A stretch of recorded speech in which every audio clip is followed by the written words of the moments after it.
Bonjour à tous, j'espère que vous allez bien. Donc on va parler évidemment du Classico. Ce sera pas un débrief comme les autres. Voilà, j'ai pris mon temps pour ce débrief parce que le Classico c'est un gros match. J'ai pris le temps de re-regarder le match et ensuite j'ai analysé en détail certaines séquences avant de vous faire le débrief parce que je pense que c'est un match qui mérite un débrief un peu plus qualitatif que d'habitude. Sur la partie débrief, je vais être assez rapide, mais ce que je vais vous proposer dans cette vidéo juste après, c'est de l'analyse de séquences. Donc sur le match, on va commencer tout de suite en parlant de la composition. Sur la compo, évidemment la compo sur le papier, je précise bien sur le papier, la compo était très bonne. Serginho Dest est titulaire à droite, donc on a un vrai latéral. Donc sur le papier, c'est très prometteur, sauf que en réalité, c'est pas ça du tout, puisque en réalité, c'est Messi qui est en 10, Coutinho qui est en faux ailier et Fati qui est placé en 9.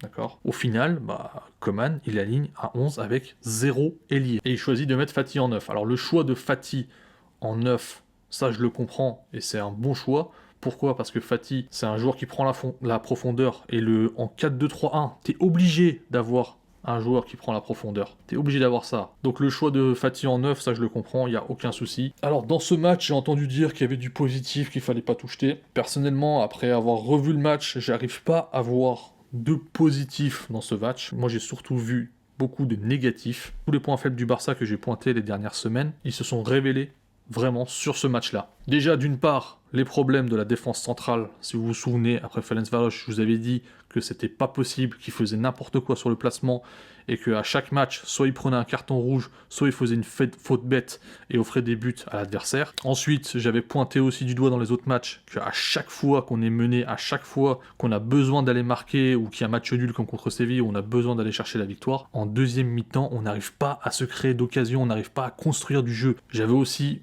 pointé du doigt juste après la trêve internationale qu'il fallait de la rotation, qu'il fallait reposer des joueurs, et ça Coman ne l'a pas fait. Frenkie de Jong, il a joué tous les matchs, il a joué aussi avec les Pays-Bas, il a 0 repos. Il arrive sur ce match de Classico, forcément il allait être cramé, et ça s'est vu. Voilà, je vous fais pas perdre plus de temps. Avec ça, on va passer tout de suite à l'analyse de séquence. Avant ça, je vais juste vous expliquer deux notions de pressing. On va regarder comment Liverpool fait son pressing, parce que c'est important de comprendre ces notions pour comprendre ce qui marche pas au Barça. Donc Liverpool utilise deux types de pressing. Tout d'abord, ce qu'on appelle le hard press, c'est-à-dire le pressing fort ou le pressing dur, qui consiste à presser fort, haut et rapidement sur le porteur du ballon et sur les joueurs autour de lui pour empêcher toute solution de passe courte et l'obliger à jouer long en fait et à dégager. Donc ça c'est un pressing assez connu. Et à côté de ça, Liverpool utilise ce qu'on appelle le pressing positionnel. Le pressing positionnel, c'est le bloc de Liverpool, les trois milieux et les trois attaquants, comment ils vont se placer lorsque l'adversaire est en phase de construction.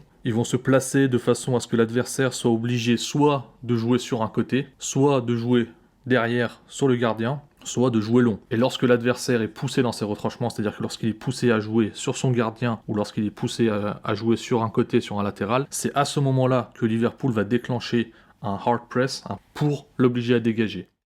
Alors la première séquence qu'on va regarder, c'est la séquence du but du Real Madrid. Alors ici, sur cette séquence, ce qui m'intéresse, c'est ce qui se passe juste avant le but. Là, on voit que Ansu Fati est en train de déclencher le pressing sur Sergio Ramos. D'accord ? Il est là. Coutinho, ici, il est bien placé. Voilà, il est sur la diagonale entre les deux. Messi arrive sur Casemiro, je crois. Ici. Pedri, on ne sait pas trop ce qu'il fait là. Busquets, lui, il est au marquage. Et Frenkie, on ne sait pas ce qu'il fait non plus. Ce qui va se passer, c'est que Ramos va jouer sur Toni Kroos, qui joue sur Casemiro. Mais c'est Messi qui le presse. Casemiro va remettre tout de suite sur Toni Kroos. Et là, Messi il continue son pressing. Il continue son pressing vers Toni Kroos. Messi là, il lance un pressing dur et un pressing fort. Donc ce qui devrait se passer, c'est que les coéquipiers devraient suivre. Et ça va pas être le cas. Il n'y a pas de suivi, vous voyez. C'est-à-dire que Pedri, il bouge pas, il est hésitant. En dessous, il garde sa position. C'est très bien. Coutinho garde sa position. Ce que va faire Kroos ici, c'est qu'il va résister à Messi, forcément il a les qualités pour le faire. Et là c'est très intéressant, parce que Pedri, ici, il ne sert à rien, et Casemiro est laissé libre. Si Kroos joue sur Casemiro ici, regardez ce qui se passe derrière. Casemiro, il a tout cet espace derrière lui. Pourquoi ? Parce que Frenkie, qui ne bougeait pas juste avant, Frenkie est là sur l'image, et en fait quand Messi va déclencher le pressing, Frenkie se réveille et dit « Ah faut peut-être presser aussi ». Du coup il commence à presser, sauf qu'il a déjà 20 mètres de retard sur Casemiro. À ce moment-là, si Kroos voit Casemiro, il peut lui mettre la passe facilement. Derrière, c'est le boulevard. Heureusement, Kroos ne voit pas cette option de passe. Il tarde. Et Frenkie a le temps de revenir refermer, il va jouer finalement sur Ramos. Mais au final, ça ne changera rien, parce que Ramos, lui, il a vu que Nacho était complètement libre de l'autre côté et qu'il y avait quelque chose à jouer là-bas. Il va jouer long sur Nacho. Nacho contrôle, donc là, le Barça revient un peu en catastrophe, puisque le pressing a été mal réalisé. Du coup, forcément, il faut revenir en catastrophe pour reprendre position. Ici, il y a un 2 contre 2 dans notre défense centrale, et il y a Valverde avec Busquets derrière lui. Sachant que nos défenseurs centraux sont déjà décalés. Ah oui, j'ai oublié aussi Jordi Alba qui fait un truc très comique. Jordi Alba, il commence à presser. Lorsque Nacho contrôle, il s'arrête et il recule. Et en plus, il s'écarte. C'est-à-dire que je ne sais pas pourquoi il part sur la ligne sur le côté, là. Il est parti marquer la ligne, ici, là. Je sais pas, peut-être qu'il voulait empêcher Nacho de tirer en touche ou de faire une passe à l'arbitre assistant. Ce qui offre la ligne de passe facile à Nacho. Voilà, tranquille. Il arrive à toucher Benzema. Donc là, ce qui s'est passé, c'est que Valverde, il était au niveau de Frenkie. Il est passé de la zone de Busquets à la zone de Frenkie. Donc pour l'instant, les joueurs barcelonais ne sont pas du tout alarmés. Ils pensent que tout va bien. Vous voyez, Frenkie, il est au contact de Valverde. Benzema va toucher la balle. Tac, il se retourne. Valverde accélère. Ici, vous voyez, il a pris 3 mètres sur Frenkie. Frenkie ne bouge pas. Il trottine. Voilà, il trottine, il continue de trottiner. Il peut avancer. Bon, il continue de trottiner. Busquets, à côté de lui, il voit Valverde passer. Bah, il trottine aussi. Voilà, tout va bien. Tac, tac, tac, tac, tac, tac, tac. Et Valverde va la mettre au fond. Les deux milieux n'ont pas vu Valverde qui plonge. En fait, ils n'ont pas senti le danger. Après, il y a un autre problème. Il n'y a pas que le problème du marquage de Frenkie et de Busquets sur Valverde ici, parce que dans tous les cas, Valverde, il arrive lancé vers le but, face au but. Si Frenkie et Busquets l'auraient suivi, dans tous les cas, ça aurait été compliqué pour eux de défendre. Le problème ici, il est autre. Le problème, si vous regardez Piqué, regardez l'anglais, et regardez Serginho Dest. Là, il y a 20 mètres, si ce n'est plus, entre Piqué et Dest. Il n'y a aucun marquage de zone. La défense en zone veut qu'il y ait entre chaque défenseur 7 à 8 mètres de distance. Là, il y a plus de 20 mètres. Le gap est énorme. Donc Piqué fait l'erreur d'être là, l'anglais aussi fait l'erreur d'être là. Il n'a pas besoin de couvrir le latéral. Justement, dans la défense en zone, on doit pousser l'adversaire à jouer sur le côté et ne pas pouvoir jouer dans l'axe. C'est sur le côté qu'il y a moins de danger. Donc là, l'anglais, il empêche Benzema de faire une passe sur le côté, mais c'est pas du tout ça qu'il faudrait faire. Et Piqué le suit. Piqué suit la connerie de l'anglais, il vient fermer le côté. Et là, Piqué va faire une autre erreur, regardez bien, c'est que là, au lieu de défendre en reculant et temporiser, il va couper sa course et se jeter. Là, hop, il arrête sa course et il se jette. Et regardez l'espace dans lequel met la passe Benzema, c'est dans cet espace-là. Et cet espace-là, c'est quoi? L'anglais, Dest, Piqué devrait se retrouver là, à cette heure-ci. Si Piqué avait descendu en zone, il serait ici, au niveau où je pointe la souris. Et s'il est ici, la passe de Benzema qui arrive là, bah, il l'intercepte très facilement, tranquillement, dans le plus grand des calmes. Et il n'y a pas but. Donc voilà pour la séquence du but. Donc là, c'est une séquence où le Barça va venir presser le Real Madrid qui essaie de construire une action. Et voilà, le Real Madrid va en quelques passes se retrouver devant nos buts. Tac, tac, tac, de l'autre côté. Et ça va se finir avec Benzema qui va envoyer le ballon sur la lune. Heureusement qu'il est mauvais. T'es nul, Benzema. Nul, nul, nul. Allez, on va analyser ça. Donc, Varane à la relance. Ici, on voit que Ansu Fati il commence à faire le pressing. Coutinho, il est encore une fois bien placé. Il est à mi-chemin entre les deux, prêt à presser ici. Là, pour le moment, le double pivot est plutôt bien placé. C'est pas ouf, mais ça va. Messi est bien placé, il est pas trop loin de Ramos, il peut intervenir. Donc, Varane va jouer sur Lucas Vazquez. Ici, vous pouvez voir que Busquets, il a décroché pour suivre Toni Kroos. D'accord? Alors qu'il devrait le laisser à Messi, tout simplement. Mais bon, on sait que Messi va pas forcément presser tout le temps. Du coup, Pedri se pose des questions aussi, voilà. Donc il sait pas s'il doit aller sur lui, ce qu'il devrait faire normalement. Il devrait qu'il est tout seul dans la zone. Coutinho, lui, fait son pressing. Ansu Fati fait parfaitement son travail. Et Lucas Vazquez, du coup, bah, avec ses qualités, il va profiter de l'espace, il va rentrer à l'intérieur. Ce qui se passe ici, c'est qu'au moment où il fait ce crochet, vous voyez, Frenkie s'arrête. C'est en train de partir dans son dos. Et lui, il va rester statique. Donc voilà, là, il est toujours statique, il attend, sauf qu'entre-temps, bah, c'est parti dans son dos, regardez. 1, 2, 3, 4 joueurs madrilènes pour 3 joueurs barcelonais. Ça ne rate pas, évidemment, puisqu'on laisse le temps à Lucas Vazquez de jouer tranquillement, il va jouer dans la profondeur. Si on n'arrive pas à réduire l'espace à l'adversaire, il faut lui réduire le temps, pour qu'il soit obligé de prendre une décision rapidement, et là, c'est pas ce que font les joueurs. Donc Lucas Vazquez, il a le temps de jouer tranquillement, il va jouer dans la profondeur sur Valverde. Valverde va rejouer vers l'intérieur sur Vinicius. Et en fait, là, au moment où Vinicius il chope la balle, c'est très important. Là, c'est une superbe occasion pour le Real. Et en fait, on s'en sort juste parce que Vinicius est mauvais. C'est-à-dire que là, si Vinicius, il fait sa prise de balle vers l'avant, s'il prend sa balle vers là et qu'il avance, pour forcer Serginho Dest à sortir sur lui, et qu'ensuite, il fait une passe vers Benzema dans cette zone-là, à peu près, et ça fait occasion de but pour le Real. Ce que va faire Vinicius, c'est que d'une part, il va rater son contrôle est trop court, et derrière, il fait une passe très très molle. Regardez, la passe est très très molle vers Benzema, et il est au niveau des appuis de Benzema, et derrière, Benzema qui envoie sur la lune. Maintenant, on arrive sur une autre séquence, donc toujours en deuxième mi-temps, et en fait, je vais vous montrer dans cette séquence une séquence où le Barça aurait dû faire un contre-pressing, c'est-à-dire le Barça va perdre la balle, et tout le monde est positionné haut, il faut faire un contre-pressing, et le Barça ne va pas le faire, malheureusement, et on va se prendre un contre, très bêtement. Donc voilà, là, la balle arrive à Messi, il va jouer sur Busquets, là, Busquets, il va essayer, il va essayer de faire la passe entre les deux défenseurs et entre Coutinho pour Jordi Alba, donc je sais pas comment il a eu cette idée, donc voilà, il va tenter un petit externe pour faire passer la balle dans ce trou de souris. Je sais pas comment il a cru que ça allait passer. Donc la balle ne passe pas. Et c'est Vasquez qui récupère la balle. Donc là, ce qui va se passer, c'est que on a 7 ou 8 joueurs on a 8 joueurs de Madrid, on a 7 joueurs du Barça qui sont dans ce champ-là. Donc c'est le moment de faire un contre-pressing sur les joueurs du Real pour les obliger soit à dégager, soit à récupérer la balle. Et en fait, le Barça ne va rien faire du tout. Regardez, hop, Vasquez il est tranquille. Le seul qui fait l'effort, c'est Coutinho. Vous voyez encore. Ici, on a Busquets. Une fois de plus, on sait pas ce qu'il fait. C'est-à-dire qu'il est à mi-chemin. Il sait pas trop s'il doit marquer Modric, s'il doit aider Coutinho, il fait ni l'un ni l'autre. Frenkie là, il est en train de trottiner. Enfin, même pas, il marche, regardez. Ici, juste au-dessus, là, il marche.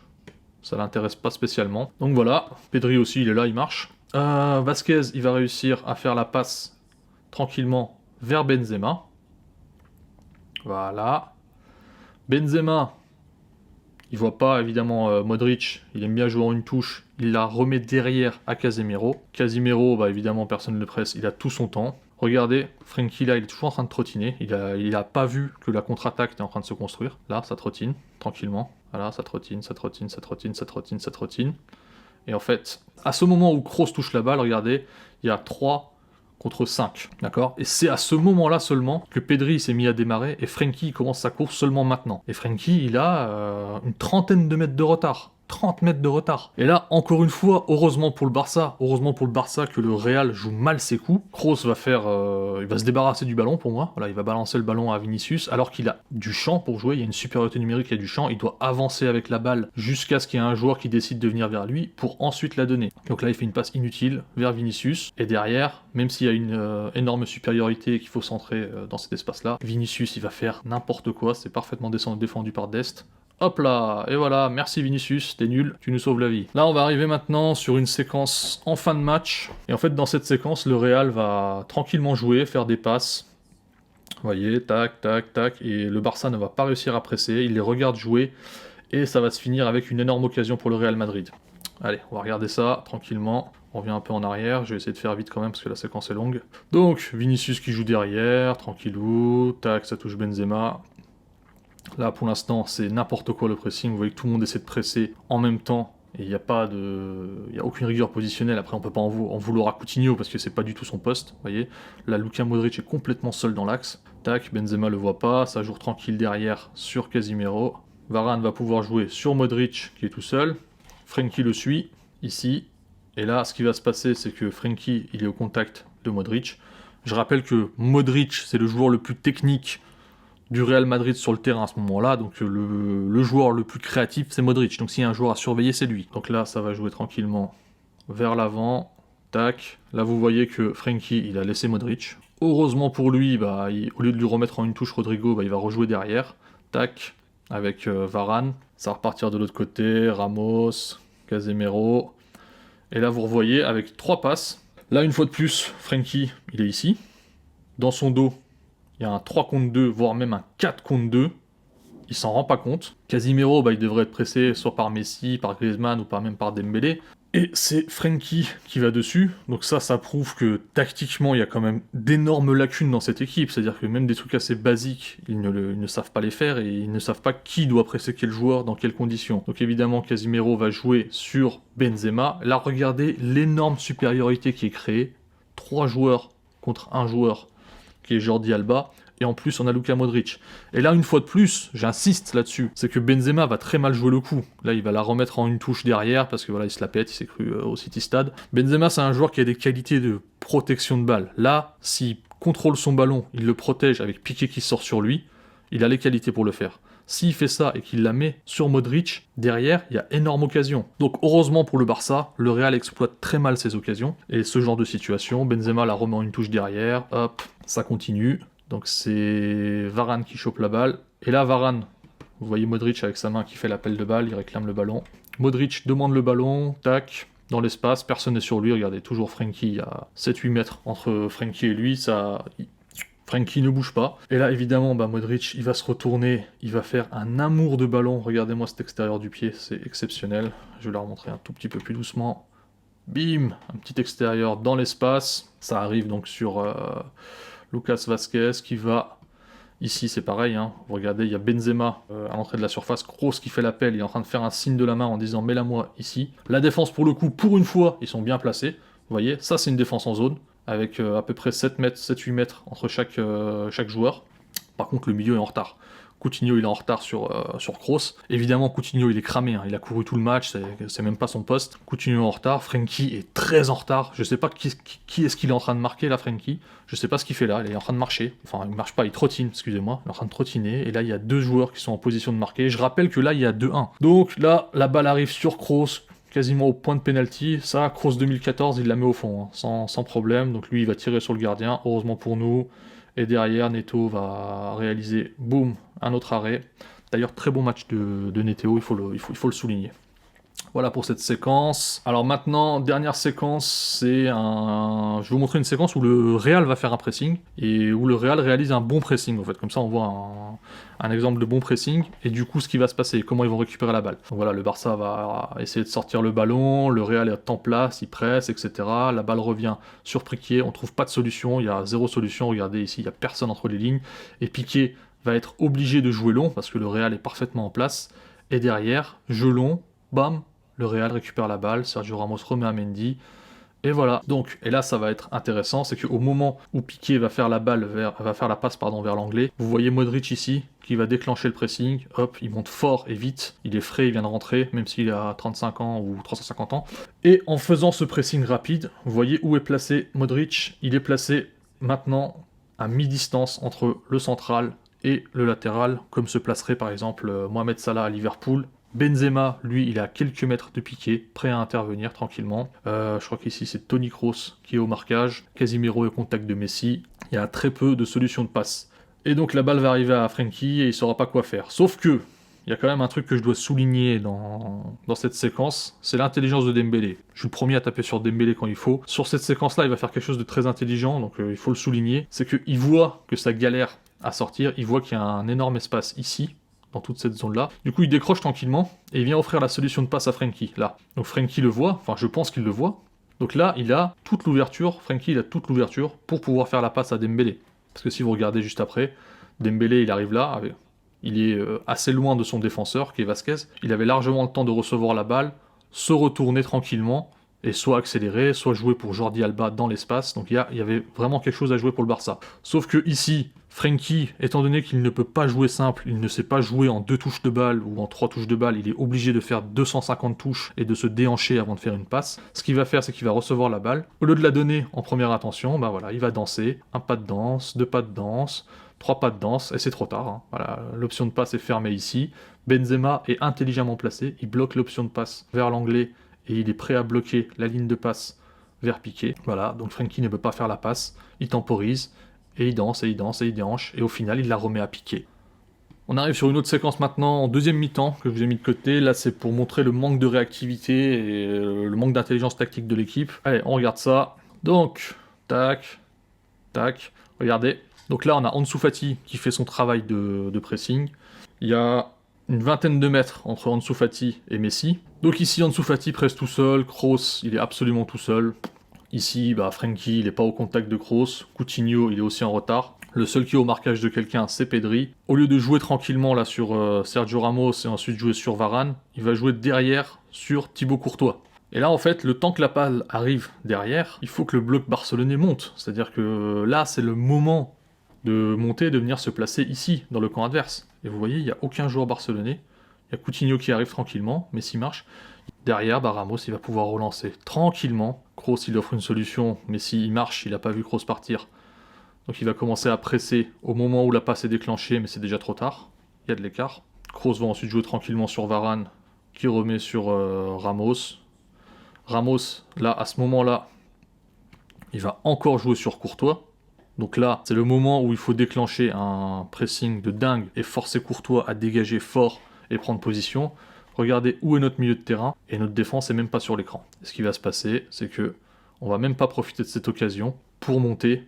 Les joueurs sont à peine au contact. Il y a Busquets qui est au contact. Frenkie, une fois de plus, il est perdu. Autre chose drôle sur cette séquence ensuite, parce que cette séquence est vraiment un sketch, c'est que là, au moment où Mendy contrôle son ballon, vous voyez, Busquets il part vers là, c'est-à-dire comme s'il partait pour bloquer une ligne de passe ici, alors qu'on s'en fout puisque Serginho Dest est au marquage là-bas. Busquets il part là-bas et hop, quand Mendy fait le crochet, là Busquets il est à 2 doigts de tomber parce qu'il était parti sur le côté alors que ça ne sert strictement à rien. Au lieu de rester au contact de Kroos, il était parti sur le côté là-bas. Donc Mendy va rentrer, tac, il va jouer sur Kroos. Busquets était en retard de toute façon. Kroos qui essaie de jouer sur le côté, il va rater sa passe, donc ça aussi c'est comique. Il rate complètement sa passe. Et la balle arrive à Casemiro qui est complètement tout seul, parce qu'en fait Messi ne l'a pas suivi. Et ici, on va avoir un truc assez drôle, c'est que regardez, là, Frenkie, une fois de plus, il s'arrête, c'est-à-dire qu'il est figé, c'est-à-dire qu'il avance pas, et il ne suit pas le joueur qui est derrière lui. Valverde, il est en train de faire un signe de la main à Casemiro en lui disant vas-y, envoie dans l'espace mon gros. Et si on avance, on regarde l'espace qu'il y a, regardez l'espace qu'il y a entre l'anglais et Jordi Alba. C'est un putain de boulevard. C'est indigne du haut niveau. Et là, Valverde, honnêtement, si Casemiro lui donne, si c'est Toni Kroos, ou plutôt Modric qui a le ballon ici, il envoie un ballon à Valverde, il y a un énorme danger. Donc heureusement, donc là on remarque que Frenkie, une fois de plus, il reste statique, il ne sert absolument à rien. Il ne bouge pas, donc Casemiro a tout le temps pour se décider et jouer. Donc bref, Casemiro est mauvais, heureusement, donc il peut pas faire la passe à Valverde, tac, il va jouer sur le côté,